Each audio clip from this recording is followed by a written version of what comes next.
Hello and welcome to Mythic Mind, where we pursue wisdom on the paths between primary and secondary worlds. I'm Dr. Andrew Snyder, and I'm glad that you're here.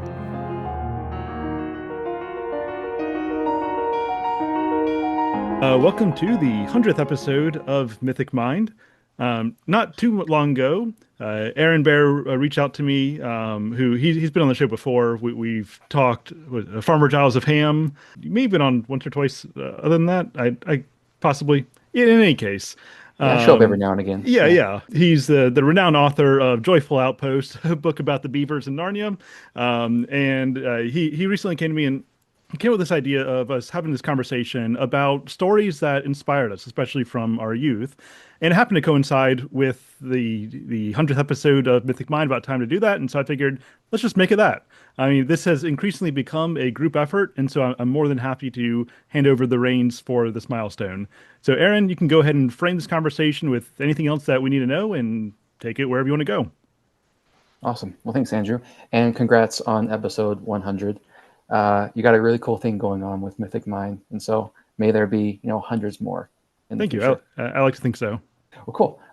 To start, I'm going to just share what I put, the synopsis of our discussion that I put in the Discord. It's kind of just get things rolling. And so I used the term personal enchantment for today's discussion. And the question that I asked the group was, what was your Fantastes? That's a fairy tale by George MacDonald. What was your Fantastes growing up?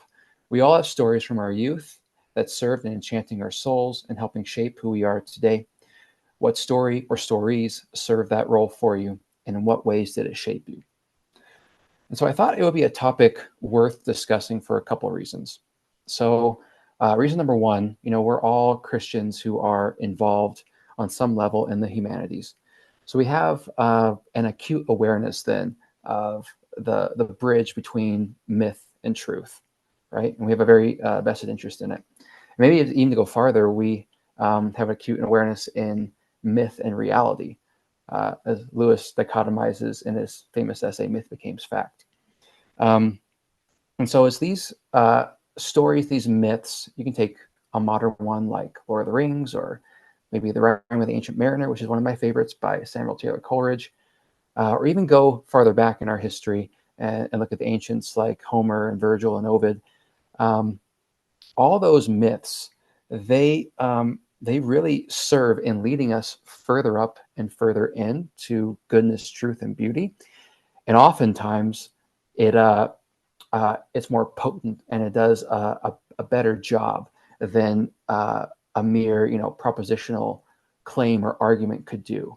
And bringing it back to Lewis, that was definitely the case for him. Like, yes, he had a very logical and rational mind, but what really stirred him towards the Christian faith was this idea of story and myth. And there's of course, the famous walk, the Addison's walk with Tolkien and Dyson, where he really starts to think seriously about the Christian myth and then eventually accepts it, right? And a big story that Lewis read growing up that he then started to realize how significant it was to him later on in life was Fantastes by George MacDonald. And later in life, so he read it first as a boy, but later in life, he's reflecting on on the book's impact on his life, and he ends up calling it a devotional work for him. And I think that's probably a good way to set up this idea of personal enchantment, is that for us, what are the stories, the myths, whatever we consumed early in our life that really kind of set us up to accept this Christian myth that for us, we have, like Lewis had a very high reverence for MacDonald, and I imagine that the stories that we bring up today will have a high amount of reverence and respect for them, more so than other stories. So that's kind of where I'm coming at with the personal enchantment thing. So are there any questions or clarifications? It's working? Okay. Well, and reason number two, more on a practical level, I think this could be a pretty meaningful work of legacy, not just for the Mythic Mind podcast. It is that for sure, but also for us as individuals. So as men and as husbands, fathers, as Christians, what are some of the stories that they affected us so much that we want to impart them to our children and our children's children, and see those stories continue on to shape young minds.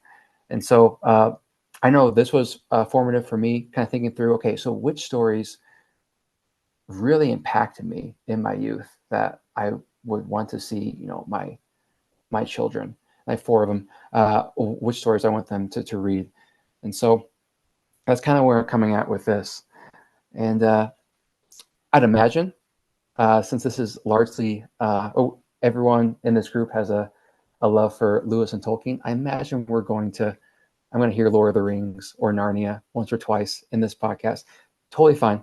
Totally fine. But how I want to structure this conversation, that's all right, since we have 5 here. So I have multiple stories that I want to bring in to the conversation, but maybe I'll probably just start with one and then pass it off to the person next to me. So that'd be Ian. And then we'll each take a story and just kind of circle back around until we hit all the stories that we want to talk about. And feel free to bring in personal experience. Feel free to bring in quotes or anything that kind of stuck out to you that really resonated with you. Just to kind of showcase, the importance of that story. Does that make sense? Everyone good with that? Okay, awesome. Well, how about maybe just to set the tone, I'll start. And these stories, when you read them reading them later on in life, it's not like the best writing, just spoiler alert, but it was really important for me. And it is The Prydain Chronicles by Lloyd Alexander. I brought my classroom copy here, particularly number 2, The Black Cauldron. That one was really profound for me. And so this is essentially the first, besides like the Magic Treehouse books, it's like the first series that I ever read and finished. I remember when I think I was 9, I was just kind of walking through the library and the book covers just astounded me. I really wanted to read them just based off of the book covers. But the first couple of times I checked them out from the library, I just could not get through them. It's just, I probably was a little bit young in my reading, and so I wasn't that strong of a reader. So that's probably one of the reasons why I kind of just fizzled out after a chapter or 2.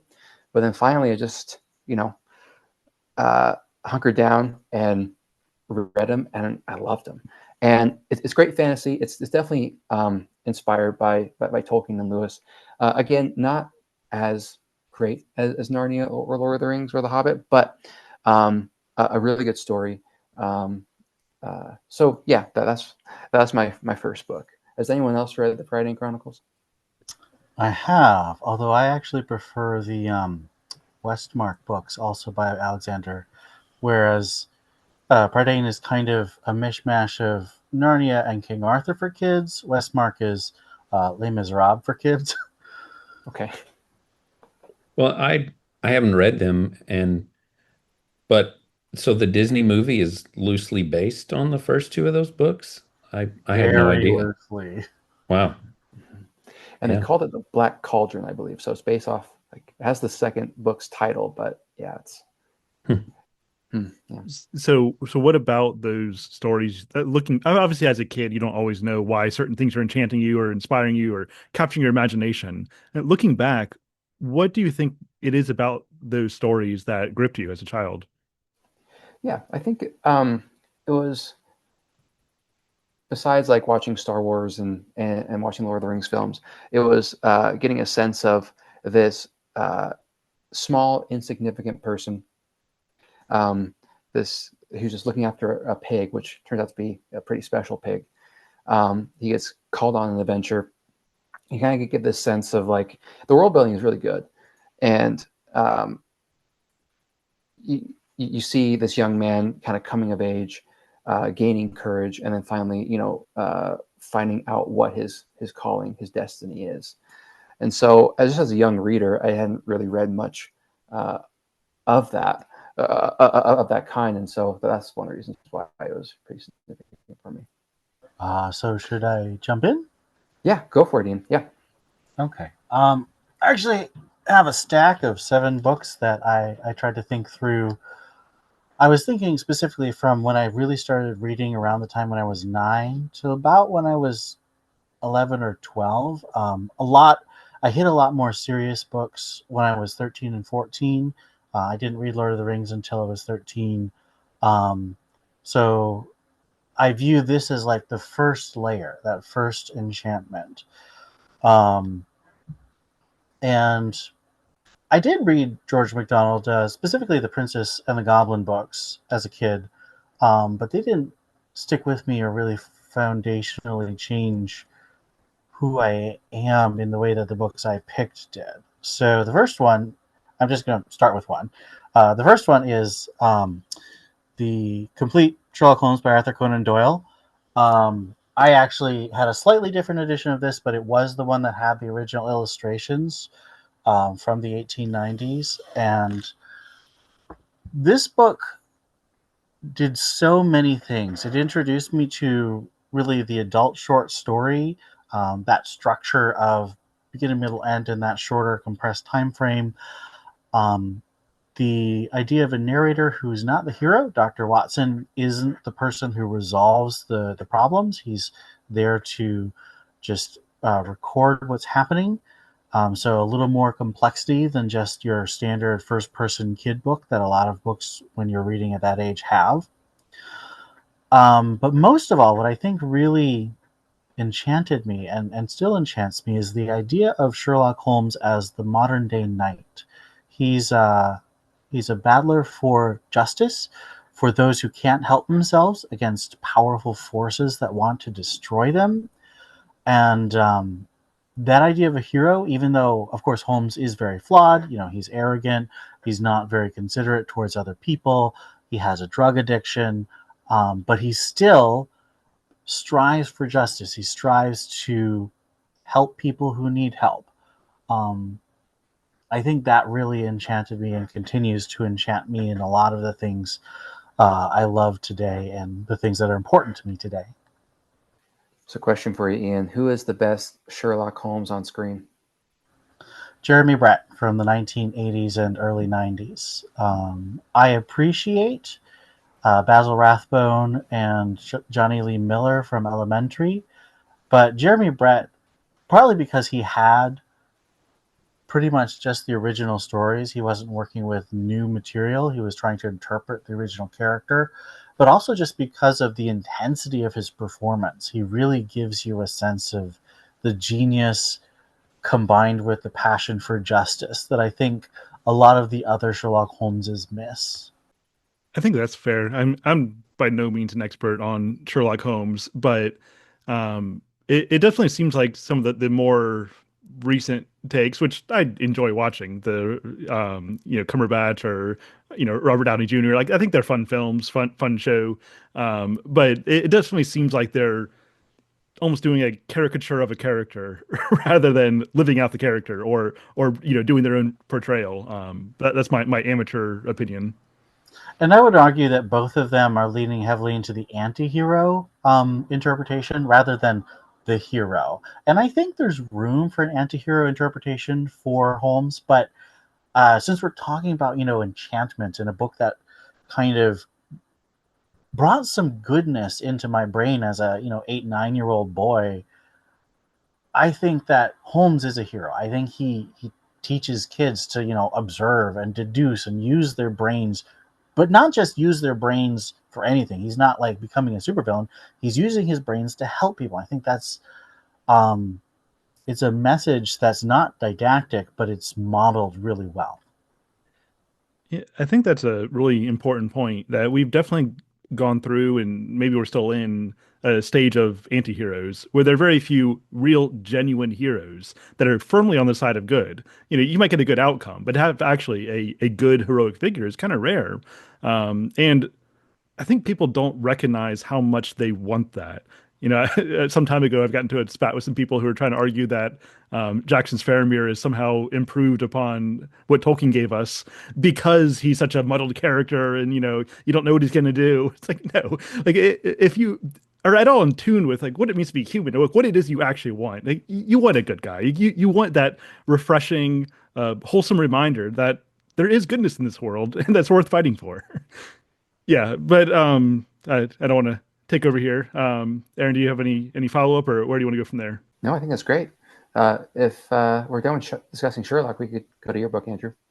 Well, see, this is tough. I would like to say that 5-year-old me was reading the Odyssey or even Lord of the Rings, but that just simply isn't the case. I really wasn't a super active reader as a kid. Now, if we're talking like young child, there are certain things that come to mind. My parents did do a good job of reading to me regularly when I was a young child.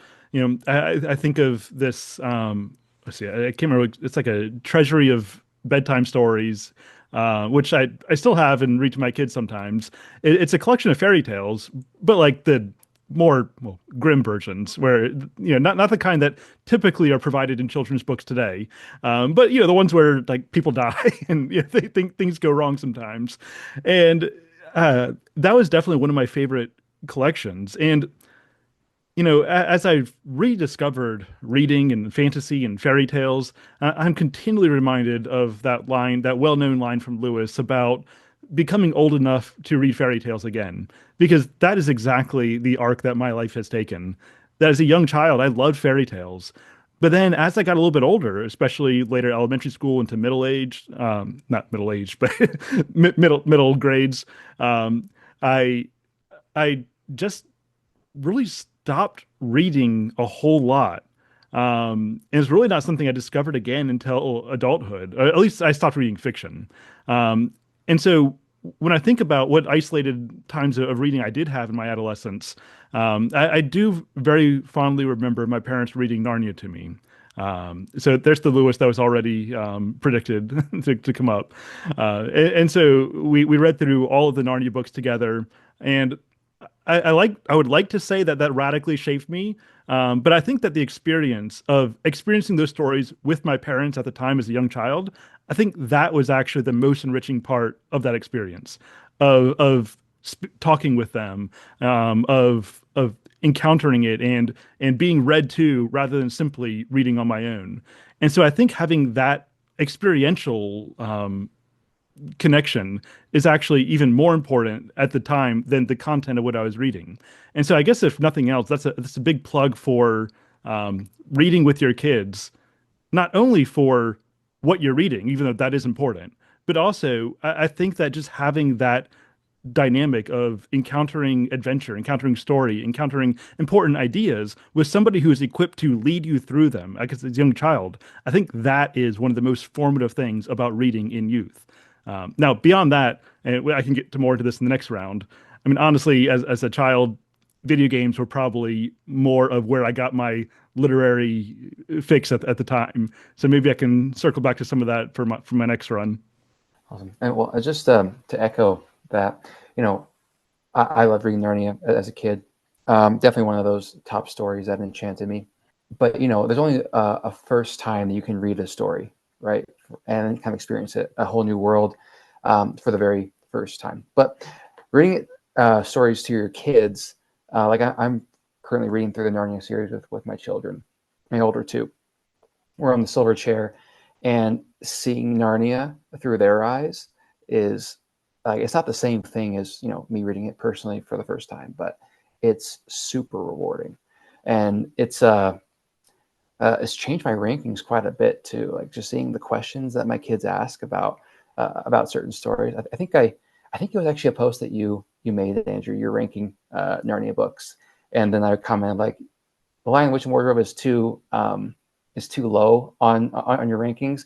Read it to your kids, and then tell me what the ranking is, because I imagine it's just going to go towards the top."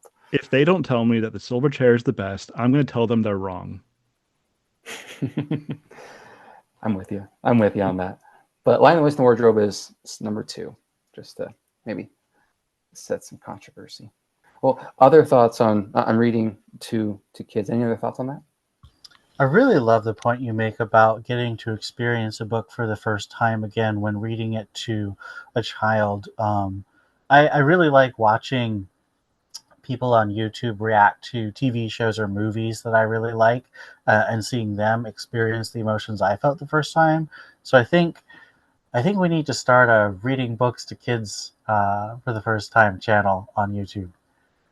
I will say we have a um, board book child's version of The Lion, the Witch, and the Wardrobe, which some people said don't do that, just wait for the real book. And I get the argument, but at the same time, um, I think it's healthy for kids to be familiar with the world. I think that itself is healthy. And even Lewis says that what's good about a book is not the excitement of what's going to happen. What's good about a book is the familiarity that you get with the ideas and with what's happening. And that's where it really deepens. And so even when I read this, when I've read this board book with my then 2-year-olds, like they love the story to the point where I get to the page of, Aslan coming back to life, which the book doesn't even clearly specify exactly what's happening, but I kind of fill that in for them in my reading.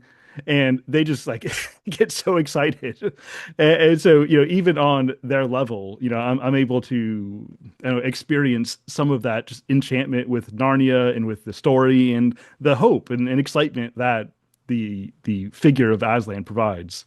And so I can, and honestly, at this point, like they're capable of very long stories, and so I don't think it'll be much longer before we just get into the real thing. Yeah, I didn't read I read The Lion, the Witch, and the Wardrobe when I was probably 12 or 13, but I didn't read any of the other ones until my wife was pregnant with our son, and I bought a complete set and read through them in anticipation of then reading them with him. And yeah, I remember his reaction, like when Diggory rang the bell, he was petrified. I'd love how real and how much to watch a kid really get into the story like that. And his concerns when he was young, he was very much a rule follower. So anytime someone was breaking the rules in a story, he was not very excited about it. So it is interesting to see from a child's perspective what story points hit differently than they do as an adult. Yeah, I think it was towards the end of reading The Lion, the Witch, and the Wardrobe to my daughter.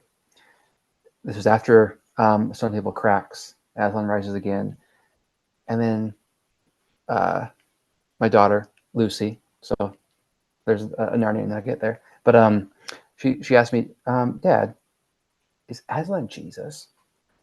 I'm like, why do you say that? And then she kind of just lists off some reasons. Well, he died, and he stood in for Edmund, and now he rose again. Like, that's interesting. But it's just kind of cool to see them experience it and kind of figure it out on their own. I don't want to be the dad that just like explains everything to them. I want them to, to be maybe not as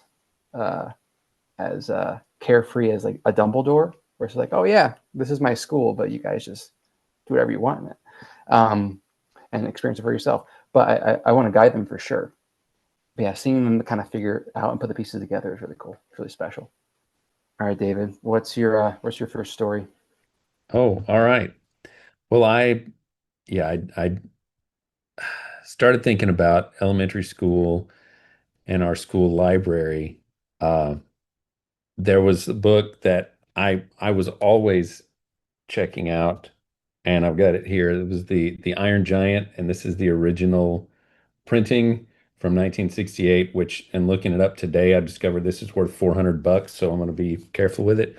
But um, yeah, the movie in '99 is based on the book, but it's so different that when that movie came out, I didn't even realize it was supposed to be based on the book. Um, there's a metal giant man who eats some farm equipment and can put itself back together. And there's a boy named Hogarth. And other than that, there are not really any similarities.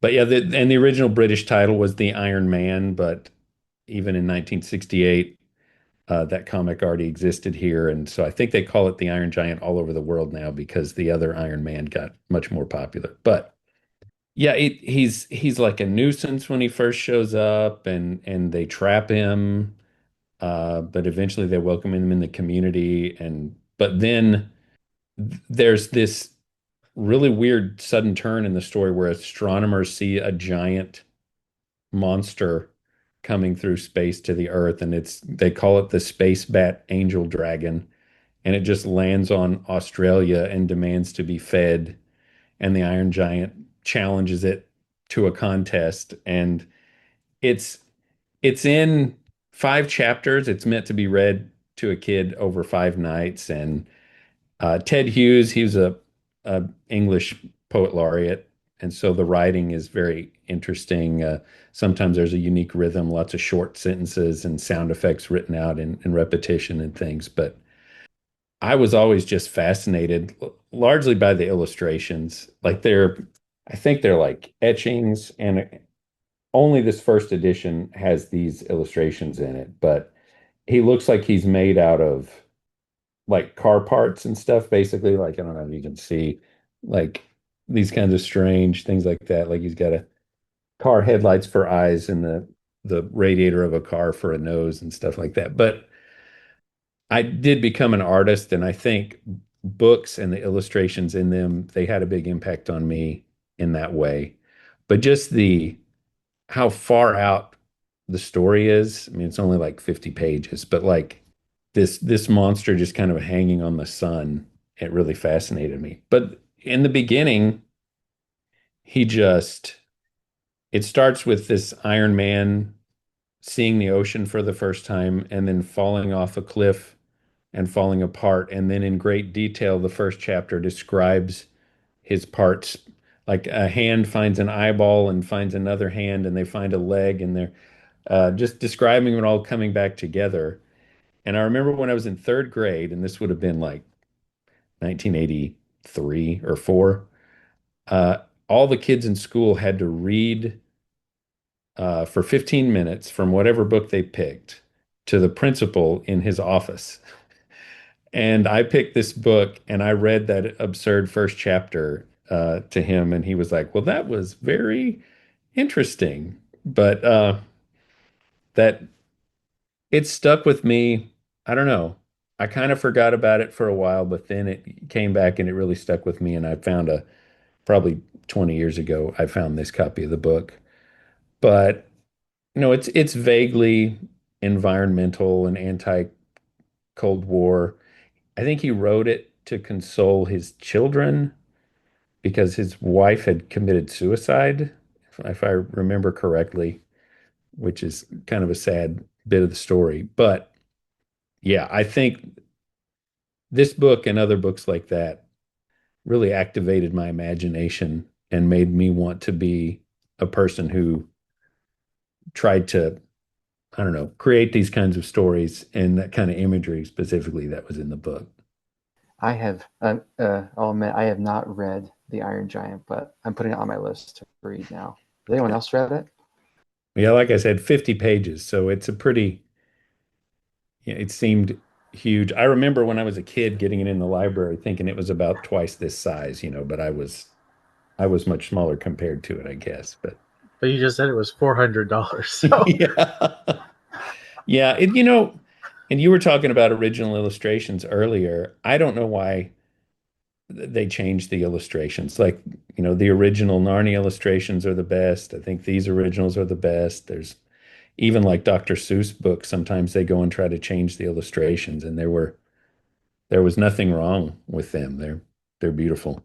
But Yeah, so for mine, just trying to think of stuff that I read as a kid, and the number one series I read was definitely Redwall. Um, I know that Brian Jakes mentions them not being religious of any kind, but um, there's definitely a lot of themes throughout it that go well with Christianity and just also just bravery. And I always wanted to be, one of those badgers that's just freaking going through and taking out all the evil villains. And the good thing about it is like the villains are always, I mean, they're like, when you're reading about it, like, okay, this rat's going to be evil, or the weasel's going to be evil, or the snake. And it's not like they're like super, they weren't wrong. They're just evil, and they're trying to um, punish all the peaceful animals. So just seeing like that courage was great. And it's funny because I would always pick them out when I was a kid, when I was going to read them for my class, because you had to read a certain amount before the end of the month. Um, and I'd always procrastinate. So it ended up being my dad reading the book to me like on a Sunday, just reading like 15 chapters, and I'm just sitting there watching them. So it was always a good time. I think my wife really likes those books, but I have not read them. I was first introduced to Redwall actually through the cartoon they did. You ever watch the cartoon, Chase? It was on PBS, remember? And I think it just detailed the first book with Matthias and Clooney. And I loved it. It was awesome. And then for some reason the show went away, and this was before TiVo, so I couldn't really find it ever again until later on. But the first book especially, I love. It's fantastic. Great world building, just really excellent world building. Um, Tales of courage, and to your point, like he's not really playing the game with subjective morals, or like trying to make us sympathize with these characters that are clearly villainous, or Gillian Weiss. He's coloring within the lines in that regard, instead of trying to blur them. Yeah, I mean, it's cool that I know that he mentioned writing about all the food, um, because he was writing for blind kids because he had worked with them or something, or had a place in his heart for them. And man, I always wanted to eat whatever they were eating. So it was well done. Well, who writes eating scenes better, Tolkien or Brian Jacques? Put you on the spot. Well, I will say that Ryan Jakes was on my list, so here's the one I picked, A Long Patrol. I always loved the hares because they were such a distinct culture of, later I found out, British military officer class. Um, but I loved the sense of brotherhood and community that the Red Bull books hold up as an ideal.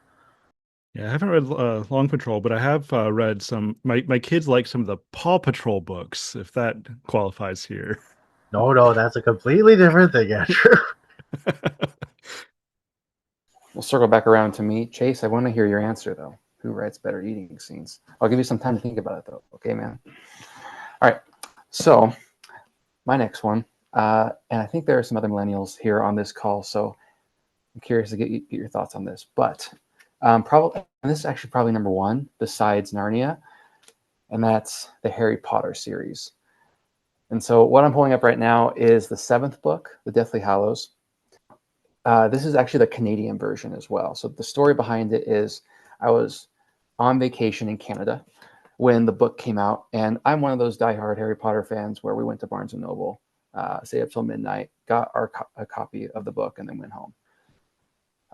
But I couldn't do that on vacation, and so the day after it was released, we found this bookstore in small town Canada and grabbed a copy, and then my vacation was Harry Potter. I essentially just read, ate, and slept. That's all I did. Finished it in, I think, like 2 or 3 days. And I just love the Harry Potter series. And it's a series that it kind of speaks to the power of how myth shapes culture. Because Rowling, for what we know about her, I don't think she's a Christian. But you wouldn't know that if you didn't know anything. If you didn't know anything about Rowling, you're judging her off of the books. You might suspect that she's a Christian, especially with the Deathly Hallows. She just goes full tilt, and there's so many different Christian elements to it. But they're also present in the previous ones as well. And so, yeah, it was definitely a very formative book for me. It's still very profound for me. I love going back through them. They're one of the series I try to get to once a year, once every other year, if things are busy. So the Harry Potter series. What are your guys' thoughts on that? I wonder if Well, it's a little controversial, just based off of Rowling herself. well, I have a couple questions. First of all, Yeah. how long have you worshipped the devil? Well, I like witchcraft, man. Just kidding. All right. Well, there it is. That'll be the tagline. Oh, come on. If you're going to, you know, demonize Rowling, but then at the same time praise Shakespeare, I mean, just stop it. Just stop it. There's like some other stories that deal in witchcraft, which, I mean, Narnia is also one of them, guys. And so is Lord of the Rings to an extent, or at least dealing with dark magic. She's an author that really still colors within the right lines. There's a sense of a good and evil, objective good and evil. It's not, she's not playing a game with it, even though she's writing in the modern age. And so you can see the influence that Lewis, Tolkien, and going back farther, there's a lot of callbacks to Greco-Roman mythology. She's influenced by a lot of the right stories. This, and like the series succeeds, I think, in part because of those Christian elements that are present, ones that she's probably aware of, and also some other ones that she may not even realize. I don't know. You say you have a second question for me? Yeah, So so I'm a devil worshiper. We already established that. So what's the second one? yeah, I actually completely forgot that as a kid that I'd read the first 4.5 Harry Potter books. I don't really know why. For whatever reason, I dropped off during the Order of the Phoenix. But those were actually the They first got worse, long books. Andrew, What's that? because they got worse. Well, I haven't read them as an adult, so I can't really give any firm criticism of them since I really discovered what literature is about. But those were actually the first long books that I read as a kid, so that should have probably been mentioned my first go around. That I think there is something very enchanting about them, and I think that the firm lines between good and evil is an important part of that. For me, that's almost required for genuine enchantment because it's reality. Like there is such a thing as the good, and there is such a thing as the opposite of that. And if we're honest, we even as children, let alone as adults, like we know that's the case. And so when that starts to get blurred and everything just becomes an amorphous gray blob, it doesn't really resonate with us the same way, or at least it requires layers of propaganda for it to resonate. And then it's not really resonating with us. And so I think to really provide the kind of enchantment that helps us to become more grounded in reality. Like you need those lines of good and evil. And I agree, that's definitely there in Harry Potter. But I guess my follow-up, my actual question here is you said that there are a lot of Christian themes in Harry Potter. Um, like you don't have to give a full analysis. We don't need to spend the rest of the night doing that. But like what do you mean by that? Like, what are some of the broad Christian connections here? Yeah, for sure. So let's just take Deathly Hallows for instance. Like there's a scene where Harry has to go into the water to grab a certain item. I don't think I want to spoil it, but there's an element of baptism in that's pretty clear. And he's pulled out of the water. He's saved by someone else. There's a guy I was just reading. He called him Ron the Baptist, which I thought was pretty funny.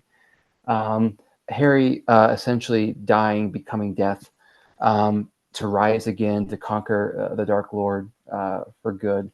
I mean, it's kind of all over the place. It's really hard to if you're reading through it, especially as an adult. You're like, oh wow, there's quite a bit here. Let's touch on that. But Ian has some disagreements I can sense. So Ian, let's hear it, man. Well, so I lived with a family after grad school for about 4 years, where one of my close friends in the family was a huge Harry Potter fan. And I have never been a Harry Potter fan. I actually didn't read Harry Potter until the last book came out, and I was in college. I was about 21 when I read all 7 books. So definitely wouldn't be a candidate for Enchantment, even if I liked them. So what I'm about to say, I wanted to say I think there is certainly an Enchanted and Christian appreciation you can have for the Harry Potter books. But when I look at the impact the Harry Potter books, and this is completely divorced from Rowling herself, when I look at how people read the books, and I'm kind of influenced here by C.S. Lewis's experiment in criticism, what I see most dominant in the behavior of self-proclaimed Harry Potter fans is a tribalism. It's most easily seen in the house system. The Gryffindors are clearly the good guys. The Slytherins are clearly the bad guys. The Hufflepuffs are clearly the servant class, and the Ravenclaws are clearly the nerds. And um, as the books attempt to tackle more difficult subjects like racism and a clear Nazi analog with Voldemort, um, I see people applying Voldemort's pretty much motiveless evil. He's just kind of born evil. He doesn't have an ideology other than might makes right. And he uses racism to kind of motivate some of his followers, but there's no indication that he has any real racial animus outside of everyone who's not Voldemort is less than me. And I think the way people use Harry Potter to see the world, whether you're on the right and you say, oh, Biden and his people, they're all like, Umbridge like school marms trying to police our speech. Or if you're on the left and you're like, oh, Trump and all his, jackbooted thugs are like Voldemort and his Death Eaters. I think that's an extremely unhealthy and unhelpful way to apply literature to your everyday life, because whether you agree with Biden or Trump or Republicans or Democrats or whatever your political context is, there's way more complexity in those situations than with Voldemort versus Harry Potter. Voldemort's not a real character. He's a symbol that has resonance with historical things. So there's a semblance of politics there, but it's not something that helpfully maps onto today's situations. And so I really struggle with Harry Potter having a positive effect on the population because I see so much negative impact in that.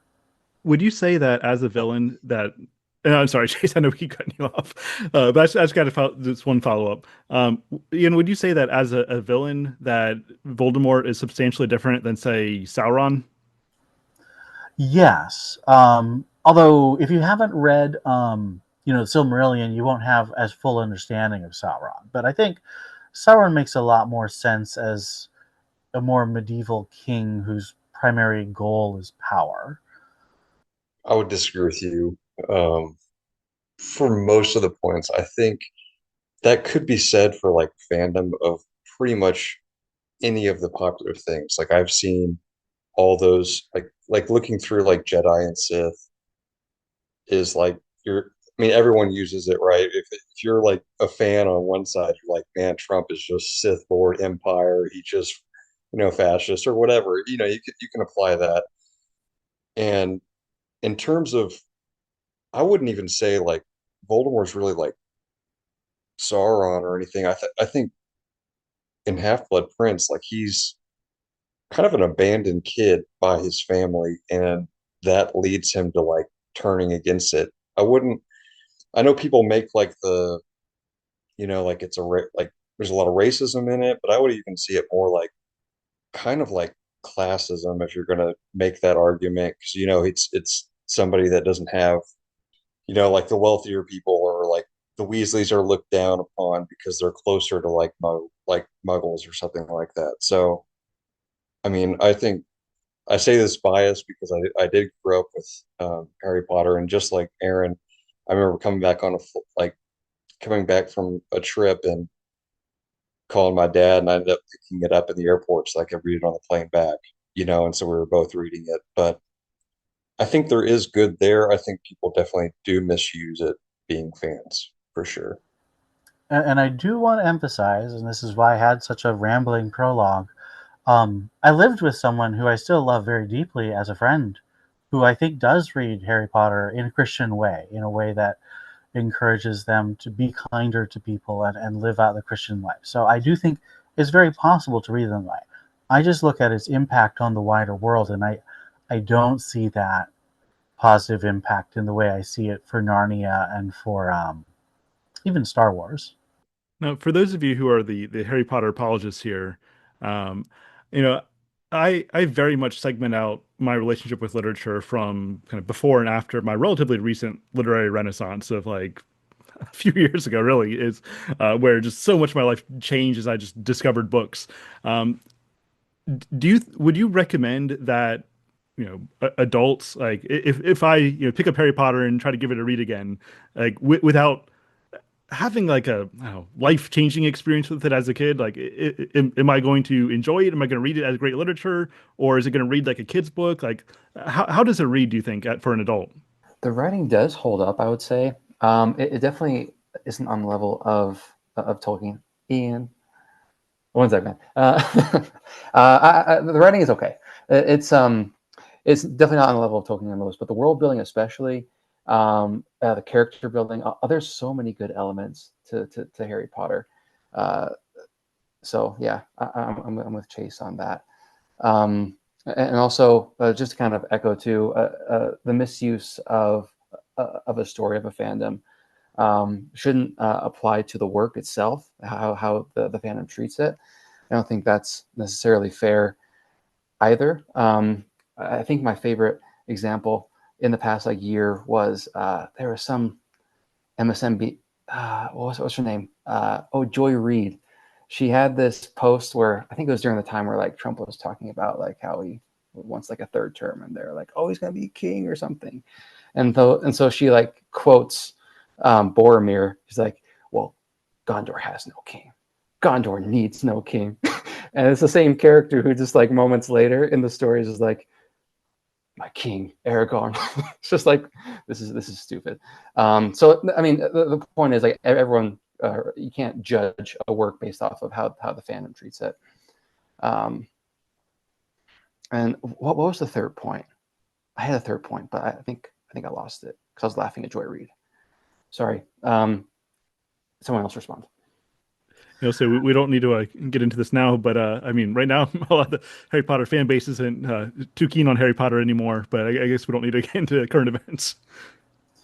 Well, when I say, I do think that saying X political party is Voldemort would be a misapplication. I think I would still say that it would be fair to say that Harry Potter, at the very least, falls into an unhealthy tribalism. Um, and it's not just fandom misinterpretation or misapplication. I think that the way the house system is constructed is far too easily good, lesser, lesser, evil. And that's not how human organizations work. Particularly the way that Rowling writes the Slytherin. I understand that Rowling has attempted to say, oh, there's good Slytherins. Being Slytherin isn't necessarily bad. But there is not a single Slytherin who demonstrates real courage and real virtue um, at the end of the day, except maybe you can argue Narcissa Malfoy, but that's a reach in my opinion. I That's the other point. Oh, sorry, Chase, you go, man. I was just gonna say I can get what you're saying in terms of like sorting into the different houses is like a hard pill to swallow, but I also would argue that they're counter to what our society says. Like, not everyone's going to be president. Not everyone could be president. I couldn't be president. Like everyone has their certain abilities that are, their personality type may align with. And I think more modern thought is just anyone could be anything. And I think that's caused some trouble. I think by her making Slytherin like the evil house, let's say, it's also because they're like people that you would need a Slytherin for a certain task, right? You would need someone that's cunning and a different, maybe a business deal. Like they're not going to cheat somebody, but they're looking at like all the ways to do certain things. And so just saying that someone could use that for evil is definitely, I mean, like, I don't know. I think those are personality types and stuff like that. So Remember, we're talking about books that enchanted us as children, right? So it doesn't matter if Ian wasn't enchanted by it. I'm tired of always having to point out that I'm the old man here, but I was 23 when the first Harry Potter book came out. So I haven't read them at all. My wife is a much more avid reader than I am. Like she just reads through books at rapid speed. So I bought her a British complete set of the book so that it like didn't have the localizations, it says trainers instead of tennis shoes and stuff like that, just so that she'd have the original text for fun. And she really enjoyed the books. But yeah, my only experience is the movies, most of which I've only seen once. I really liked the earlier, like the first one. The first story in series like this are always my favorite because I love being brought into this new world with the character who's also being brought into this world. Um, and I always find that fascinating and seeing it through their eyes is interesting to me. And then later on, I'm just like, what kind of parent would allow their kids to go to this school where they are in constant peril all the time? But I do enjoy the stories. Yeah, I mean, maybe a final thing I'll say on it, then we can move on to your next book, Ian, is just trying to truncate it into a historical time period. I think does a disservice to the text. Sure, you can draw some parallels to World War II and the Nazi Party, but I think one of the things, I think one of the reasons why we'll still be reading Harry Potter 40, 50 years from now is because it has some of those timeless truths in there, and she does a better job of it than a lot of other stories that you read nowadays. And I think that's because she was influenced by a lot of the right stuff. Feel free to respond to that, but then you can move on to your next book, Ben. No, I appreciate you've humored me. I I hope I didn't come across as too negative. I mean, I do have a negative view of the books, but I hope it was taken in good spirit. I feel like you've heard what I had to say. Um, so my next book is Star Wars X-Wing Rogue Squadron, and I'm a big science fiction and military fiction fan, and the X-Wing books were the first books that I ever read in that genre. And so, while a lot of people might point to a book like Ender's Game or Starship Troopers, both of which I love, but I didn't come to those until I was in my teens. And so, again, this is the first layer, the first book that really enchanted my brain with things. And so, the things that really enchanted me about the X-Wing series is the sort of what I talked about with the Long Patrol, the band of brothers, the sense of duty and honor. But in Star Wars, these were books that were written for adults, whereas Redwall was written for kids. And so I was exposed to ideas of, political machinations on both the good and the evil side, the the idea that not all enemies you face are, slavering evil people like Emperor Palpatine, but some of the bad guys actually have motivations and fears and can be sympathetic, and that I think expanded me and enchanted me in ways that I think are really helpful today in our very tribalized political and religious times. I think being able to look at your opponent's point of view and seeing you might have a point, or even if I disagree with that point, I understand how you came to that. And I think that the X-Wing books really force you to look at the world in these different ways, because that's the way most battles are. Even in Star Wars, where it is good versus evil, when a strong writer like Michael Stackpole or Aaron Alston takes on that conflict, they're able to give depth to both sides, give complexity that you can say, I believe I'm fighting for the right side, but there are still rules in combat. Just because I think the other side is fighting for, an evil thing doesn't mean there are no rules. I should just slaughter everyone on that side. So warfare with integrity, warriors with honor, um, those are the things that enchanted me about the X-Wing series, I would say. Now, is this canon, or has Disney said no? I actually, I'm not familiar with a lot of the Star Wars Well, literature post. since I read them when I was 10 and 11, this was in the Okay. 90s. So it's definitely from the old Star Wars, the good Star Wars, shall we say? Well, I think if there are some thoughts on the X-Wing series, by all means, go for it. But if not, then you're up, Andrew. Well, I think for me, it'd be most productive to jump ahead a few years from, say, early childhood. When I think about the books that have most enchanted me, I feel like the first book that really got me, I don't know, opened me up, I think, to just reality, like on a deeper level. I got to go shift gears a little bit. Augustine's Confessions. First read it in, I don't know, early-ish 20s.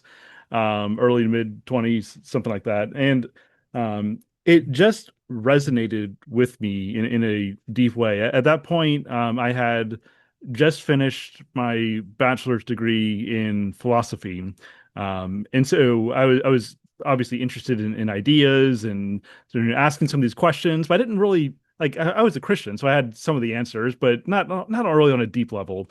And something about reading Augustine's Confessions, reading his philosophical, his existential wanderings, his restlessness in pursuit of real substantial wisdom. Like that just resonated with me. I never read anything like this. Someone who has such a deep understanding of himself and his own motivations, as well as a desire for the truth. And the way that he delves into his own psyche, it just helped me to see the world with the kind of wonder that he sees the world with. This is kind of a meme level analysis, but Augustine will be going off on some element of his biography, and then he'll just like ask the question like, "What is time?" and go off on that tangent, and that very much resonates with the way that I kind of think and the way that I feel. And so, even though this is very much it's nonfiction, it's the first narrative that I think deeply gripped me and caused me to see the world in a different way, which is largely what we mean by enchantment. And so it was from here when I took a class at the beginning of my master's degree where we read just about all of Augustine's major works. We read the Confessions, City of God, On Christian Doctrine, On the Trinity, Anti-Pelagian writings. And through both his biographical insights as well as his broader philosophy, so much of it just built on this idea of wonder and desire. And so I think that really laid the groundwork for all of my reading really that's followed from Kierkegaard, who became essential to my doctoral work, which continues a lot of these same Augustinian themes that drew me to him to begin with. And then from Kierkegaard, I was able to enter into fiction in a new kind of way, in a new, more existential kind of way. And that's actually what led me back to discovering the significance in fairy tales and entering into myths. And that's what led to Tolkien. And then from there, basically the entire history of the Western canon. And so for me, when I think of the books that really enchanted me, I have to go to early adult years, specifically with the Confessions. This copy, this Penguin copy in particular, although since then, as some of our listeners will know, the Sun guys told me I was reading the wrong edition. So now I read the She translation, which is much better. And that's what we're using for our book club on some of the other episodes. How far are you guys in your book study? Think we just finished book 6. Is that right, Chase? So yeah. Yeah. It's been years since I read the Confessions. I would love to return to it at some point. It's so fascinating to me how relevant Augustine remains. Maybe it's because, we're kind of in a similar stage of society as late Roman Empire, late American, whatever we are. But, things like the obsession with the gladiators and how people would be really drawn to those things even though they knew it was bad for them. I think there's plenty of spectacles that we in America, not just violence or fictional violence, but political violence and viewing warfare as entertainment across the globe. I think there's a lot we can learn from Augustine all through his wisdom. Yeah, I definitely think his deep insights into really desire, right? That this comes down to what you're talking about. Like all that we do is driven by desire for something. And ultimately, we all have this innate desire for the good. But the problem is we latch ourselves on to lesser goods. And so it's, as Lewis says, that it's not that our desires are too strong, it's that they're not strong enough. And I think that Augustine in the Confessions in particular, as well as elsewhere, that he does such a good job of capturing that essential human characteristic that, while Aristotle would say that we are first and foremost the rational animal, I think that Augustine would say that, I mean, if we're going to frame it in those terms, that we're the desiring animal. He takes a much more Platonic kind of approach. And obviously, he has a lot of debt to Plato. And he just, more than anyone else, does such an incredible job of baptizing what's good in Plato and bringing that into a explicitly Christian context. And there are a few figures that both sides of the Reformation would vehemently rely upon. Well, if we're going to go into college years, I was going to talk about how, every time I had to write a book report, when I was in junior high and high school, and they would give us a list of books, that we could pick from. If there was a Robert Heinlein book, I always picked it. So I read like Stranger in a Strange Land and Door into Summer and Starship Troopers and books like that, which I really enjoyed, as strange and definitely not Christian as a lot of his writings were. Uh, it was an interesting ride and very detailed. It got me into the hard sci-fi kind of stuff. But when I was probably about 20 in college, I had a bit of a crisis of faith where I'd been so firm in, if anybody could ever tell me that anything in the Bible was not true, then I would throw the whole thing out. I was just so sure, like in my belief.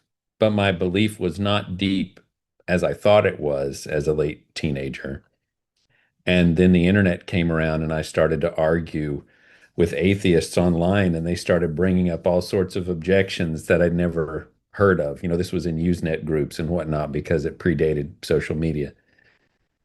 And it just was dragging me down in a way I didn't even realize. And then one day, I remember I was driving and I just thought, I don't know if I believe this anymore. And it was just suffocating to me. And I was really kind of in despair. And then I really feel like it was maybe even the next day, a professor of mine who didn't really know the struggles that were going on, but he was a Christian. He gave me a copy of Mere Christianity and told me that I should read it. And it absolutely blew my mind that, hey, I can ask these questions. I can think uh, and reason about what I believe. So I know God used that in my life massively, and I just started devouring everything that Lewis wrote from then on. So I read pretty much all of his nonfiction first, and then moved into all of his fiction. So that was a pivotal point in my life. So even though while I wasn't a child, um, that was a seriously important book for me was Mere Christianity. Praise God, that's awesome. I think we can probably all attest on some level to the importance of Lewis, or you throw Tolkien in there, um, of shaping our worldview and maybe answering some of those questions that kind of we're wrestling with at the time. Yeah, I definitely believe that. I mean, just reading as much Lewis as you can in a year is going to be better than most apologetics degrees or even most theology degrees, philosophy degrees, whatever.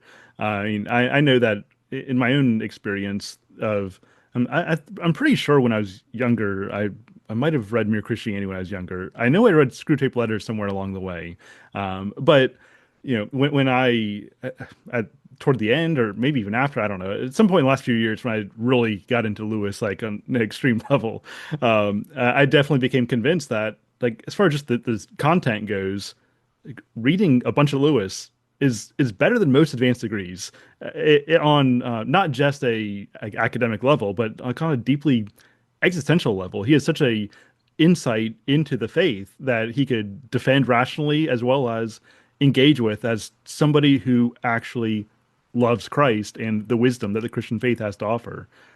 So, I mean, and I'm sure that we can all echo something of that regarding like what Lewis has provided. Yeah, I wish I would have, as a teenager, read more Lewis and less of the Left Behind series, but we all have our regrets. Yeah, as a teenager, I inhaled Lewis's nonfiction, and it's so good. It's so foundational. Even where I disagree with it, he helps me to learn how to disagree with fellow Christians in a healthy way. And I would absolutely say Mere Christianity is a book that you could read every year and get something new and refreshing and soul constructing every time. Yeah, Lewis famously thought the Harry Potter books were great. It's true. He's right. Yeah, I think I saw that on a inspirational post going around Facebook recently. I think it was followed by hashtag Rowling did nothing wrong, but I don't know. For my next one, I think, which was interesting, I think I got more of it now that I'm an adult than when I was forced to read it in school. But um, going through the study of Beowulf, actually realized the deeper meaning, some of the Christian um, themes that were going through it compared to like public school, just making you read a bad translation the whole way through. Um, and that's just led me to definitely in this time of my life read a lot more. So Obviously, I could go off on Beowulf for a while, which I'm not going to, but I will say that there's so much material that is sometimes taught in schools, although things like Beowulf are being taught less and less often, as I find speaking with my undergrad students, that a lot of them have never read anything from Beowulf. Those who have just read a little bit. I know when I was in school, we read, I think I basically just up to the fight with Grendel, and that was it. And the only insights I walked away with is it's an old story about a guy fighting a monster. Like that's about the level of analysis that I got. It's just there's so much in great literature that like even as students are exposed to it, it's almost worse that they are exposed to it because they end up with a twisted understanding of what it is. Whereas, when I read something like Beowulf now, it's abounding in deep wisdom. But I'm gonna stop myself there. Otherwise, I'm just gonna talk about Beowulf for the rest of the night. Well, Aaron, is there anywhere else you wanted to go? Yeah, I actually wanted to ask you guys first because I'm on the West Coast, so it's still fairly early for me. I know some of you are on the East Coast. How are we doing on time? I will probably need to drop off relatively soon. Coming up on 11 o'clock here. Okay. But I mean, if you We guys want to keep partying on, feel free. okay. Well, what if we did like a more rapid fire round of one more book for each of us, and then we can probably call it good for today. That sound good? Okay. All right. Well, I actually only prepared three, so this works out for me. So we've talked a lot about Lewis, and Tolkien has been mentioned here and there. And you think I'm going to choose Lord of the Rings, but I'm actually going to be choosing The Hobbit. I knew it. That is one of my favorite books of all time. Now, obviously, is it as mature and as in depth as Lord of the Rings? No, and it's not meant to be. Um, I first read it as a teenager, and it was written for someone like me at that age. Um, Tolkien wrote it for his children around that age as well, and so I just loved reading The Hobbit. It's one of the best books I read during my teenage years, and then after that, I read the Lord of the Rings books, and they were good. Obviously, they're better now that I'm reading it as an adult. But reading The Hobbit as a teenager was just super formative. They were funny, they were witty. Now I'm teaching it as well to my ninth graders, and just and every single year I'm just seeing new things from the text. And so, is it as sophisticated as Lord of the Rings or Silmarillion? No, but it is pretty dang sophisticated. There's a lot going on with The Hobbit. So, pro Hobbit. Yeah, I'm really glad you said that it's still really sophisticated because I think there's this sense that, it's the kiddie book. And yes, it's completely appropriate for kids, but there's sophisticated stuff going on there. And not to mention the just beauty of Tolkien's language, which as always is just phenomenal. The poetry and the songs, and even just some of the narration, like describing the eagles and the flying, it it still qualifies for Lewis's "Here are beauties that pierce the soul." All right, well, Ian, what's your last book? So I did do a prioritization, and my last book is going to be the Anne of Green Gables series by Ellen Montgomery. One of my favorite three authors as an adult is Jane Austen, and I would trace my love of her character and morality focused writing to falling in love with Anne of Green Gables when I was 10. And I read all 8 of the books the summer I turned 10, and I thought they were just delightful community studies, romance, all the little coming of age things. And they enchanted my little mind with the ideals of what is living the good life in a mundane setting. of course, you had Redwall, you had Sherlock Holmes, a great detective, or a mouse with a magic sword. But, a normal guy who becomes a doctor and marries his childhood sweetheart, a girl who becomes a teacher and then a mother, how can you live a good life, a life of joy and delight, even through great pain and loss and hardship? And the Anne of Green Gables books give you a great model for that, and I recommend them. Obviously, they're more typical for boys. For girls to read those, but I read them at 10. I have many of my brothers and my dad have also read them and loved them.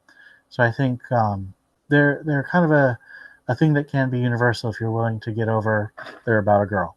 Oh, well, first one rapid fire, then I'll move on with mine. I think that I mean I just gotta pick Lord of the Rings. Even though I didn't read the books until a little bit later in life, I mean the I mean I was taken with the general atmosphere, general world that has permeated the culture. I watched the Jackson movies when they came out. Played some of the games that were connected to it. Big Battle for Middle Earth fan. But when I discovered the books at the right time, that was personally it was one of the most difficult times in my life, and what I needed was not so much to know some philosophical concept or theological concept. What I needed to do is to experience it, and that's what Tolkien had to offer. One of the most compelling elements of Tolkien to me is how he blends sorrow and hope, this Christian idea that joy is found in suffering. One of the best lines in the book, comes from Haldir. The world is indeed full of peril, and in it there are many dark places, but still there is much that is fair. And though in all lands love is now mingled with grief, it grows perhaps the greater. And that idea just permeates Tolkien's world. And I think that it's, again, much as Augustine did before, he allowed me to experience the depths of reality and its beauty and its brokenness more profoundly than I was equipped to do so before. So I got to give my last vote to Lord of the Rings. Yeah, I didn't have a third book, but these are all good. So go ahead, David. No, I didn't. I didn't have anything else either. I prepared one. I thought that was the assignment, but I spent the rest of my elementary school years playing on my Commodore 64. I'm sorry. And that's why we have a video game podcast. Yeah, There's I, a I video was. game podcast. Yeah, so I mean, we have branched off into a couple kind of side gigs here. So in addition to this main podcast, we also have Mythic Mind movies and shows, which is where we're continuing our Star Wars, and then we've got Mythic Mind games, where we're doing video game analysis, doing similar kind of stuff with that medium. In fact, I thought about mentioning before that, I mean, if we're talking about stories that grip us, I mean, I should probably throw something like Morrowind in there. It's something that kind of just, as a child, like it's those kinds of things that really captured my attention and brought me into a world of enchantment. But I was trying to keep it literary focused. Well, I learned something new. I'm glad you got to plug Mhm. those two other Crash podcasts. promotion. That's right. That's right. An honorable mention for me. Again, it's not great writing, but it was really formative for me. Is the Inheritance Cycle by Christopher Paolini. So, um, Aragon, eldest, um, Brissinger, and I don't remember what the last one is. Uh, I don't know, but I really enjoyed reading. There's actually it's hanging in my classroom. I can't get to it right now because it's buried behind desks. But like those old read posters where it has like a character and then just has the word read on it. Well, my one of my ninth grade teachers made a picture of me in ninth grade. I still had a very full beard back in ninth grade, guys, so it's totally legit. But of me reading Eldest, the second in the story, and so I brought it into class to kind of show the students, kind of use that as a motivation, like, hey, just read outside school. I don't think any extra reading has gotten done. One thing that my students did do, and this will never see the light of day, but I'll just mention it anyways. A student grabbed hold of the photo and made a flag of it, and so there's like a flag of like 10 of me just like plastered all over this it's a super loud red flag. It's awful, but it's really funny at the same time. But again, you guys are never going to see that. It's awesome. All right. Is there anything else that you wanted to mention? I don't think so. I really enjoyed this conversation. Thanks for being part of it, guys. Hope those who are listening and watching, they maybe have some titles that they want to, put on the short list to read, and or maybe put in their kids' hands. So, yeah, I really appreciate you guys jumping on the call and sharing your wisdom. Cool. And thank you, Aaron, for facilitating this. Definitely hope to see you in some future conversations. I know you're a busy man. Got lots of books to sell, and so everyone go buy his book, Joyful Outpost. All right. Thanks, Aaron. Thank you, everyone else, for showing up, and we'll go ahead and wrap it there. All right. Thank you for listening, and thank you for joining us for the 100th episode of the main Mythic Mind podcast. We've come a long way since the beginning. We've really just we've transformed what this is. This is no longer just a guy with a podcast. It truly is a community effort. It is a fellowship built around significant ideas, built around a desire for wisdom, built around the compelling nature of stories that speak deeply to ongoing realities of what it means to be human. I mean, in sum, we've established a fellowship that is really intent on going further up and further in. And I hope that you'll consider joining us. If you would like to be a part of what we do, if you want to fund what we do, then head over to patreon.com/mythicmind and become a patron today. Even a small bit of support is helpful and will give you full access to all 3 of the Mythic Mind podcasts delivered early and ad-free into one feed, as well as full Discord access. And you can find out what the other tiers do if you head over to patreon.com/mythicmind. But I do want to thank all of our patrons. We currently have 70 active patrons, and by name I would like to thank all Tier 3 patrons and higher. So thank you to Mark, Aaron, Amanda, Andrew, Chase, Chaz, Christopher, Clinton, David, Don, Aaron, Evie, Adam, Jack, Jamie, Justin, Kyle, Paul, Roger, Ross, Tyler, and William. All of my patrons help me to make these things possible, but of course the higher tier helped me to go a little bit further. And so if you would like to support us, if you want to be a part of what we're doing here, head over to patreon.com/mythicmind. But that's it for now. If you're going to keep listening on the free platforms, then the next thing to come out from Mythic Mind, let's see, will be on Wednesday. We have something coming out from the Mythic Mind Movies and Shows podcast, although I don't quite know what that's going to be yet, because we replaced our normal recording time for this episode. So I know something will be coming out over there on Wednesday the 16th at Mythic Mind Movies and Shows. But that's it for now. Until next time, Godspeed.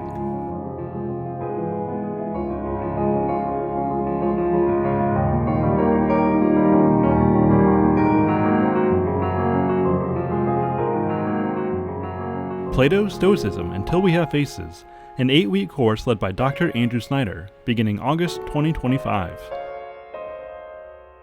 I have always, at least ever since I can remember, had a kind of longing for death. It was when I was happiest that I longed most. It was on happy days when we were up in the hills, the 3 of us, with the wind and the sunshine, where you couldn't see Gloam or the palace. Do you remember? The color and the smell, and looking across at the gray mountain in the distance. And because it was so beautiful, it set me longing, always longing. Somewhere else there must be more of it. Everything seemed to be saying, Psyche, come. But I couldn't come, and I didn't know where I was to come to. It almost hurt me.